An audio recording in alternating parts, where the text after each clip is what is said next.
అమర్నాథ్ గారు, ఈ బంద్ల ప్రభావం విద్యార్థుల కెరీర్ పై ఎలా ఉంటుంది, మీరేమంటారు?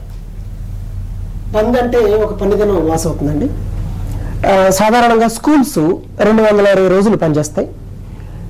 ఈ 220 రోజుల్లోనే వాళ్ళకి హోలిస్టిక్ ఎడ్యుకేషన్ అంటే సంపూర్ణాత్మక విద్యను అందించాల్సిన బాధ్యత స్కూల్ పైన, టీచర్ల పైన, యాజమాన్యం పైన ఉంటుంది. ఏదో ఒకటో రెండో ఎక్కువ అంటే సంవత్సరం అంతా కలిపితే ఒక 5 రోజుల దాకా రకరకాల కారణాల వల్ల విద్యా సంవత్సరం తగ్గితే దాన్ని అడ్జస్ట్ చేసుకోవచ్చు. గత సంవత్సరం రకరకాల కారణాల వల్ల, స్వైన్ ఫ్లూతో కలుపుకుని రకరకాల కారణాల వల్ల దాదాపు 25 రోజులు విద్యా సంవత్సరం నష్టపోయింది.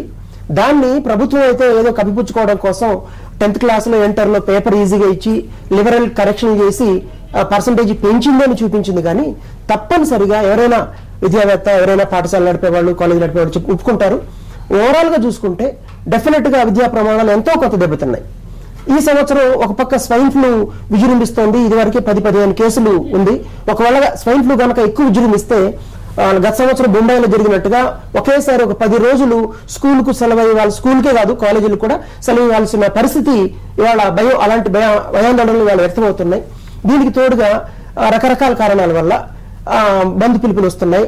నా ఉద్దేశం ఏమిటంటే, ఇవాళ బంద్ పిలిపించిన వాళ్ళు కావచ్చు, గతంలో ఇచ్చిన వాళ్ళు కావచ్చు, ఇవన్నీ నిబద్ధతతో కూడుకున్న విద్యా సంస్థలు.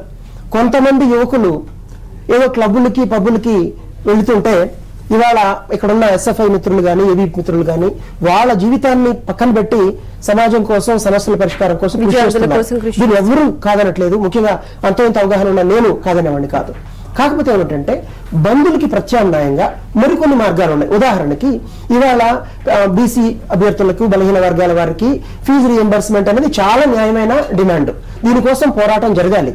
నేనేమంటానంటే, దీన్ని విద్యార్థుల్ని, ఇతరత్ర జనాల్ని ఎడ్యుకేట్ చేస్తూనే ఇలా కూడా చేయొచ్చు కదా. ఉదాహరణకి ఒక స్కూల్లోకి వెళ్ళడం, విద్యా సంస్థల నాయకులు, విద్యా సంఘాల నాయకులు వెళ్లి పిల్లల్ని ఎడ్యుకేట్ చేసి, చూడండి మన అన్నలు ఇంజనీరింగ్ చదువుతున్నారు, ప్రభుత్వం వాళ్ళ గతంలో స్కాలర్షిప్ ఇస్తాననింది, ఇప్పుడు రకరకాల కారణాల వల్ల వెనకేస్తుంది, మీరు మీ మద్దతు తెలియచేయాలి.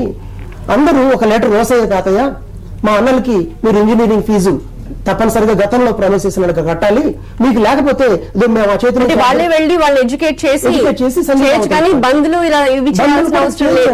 చివరి ప్రయత్నంగా మాత్రం బంద్ జరగాలని నేను అనుకుంటాను. రాజు గారు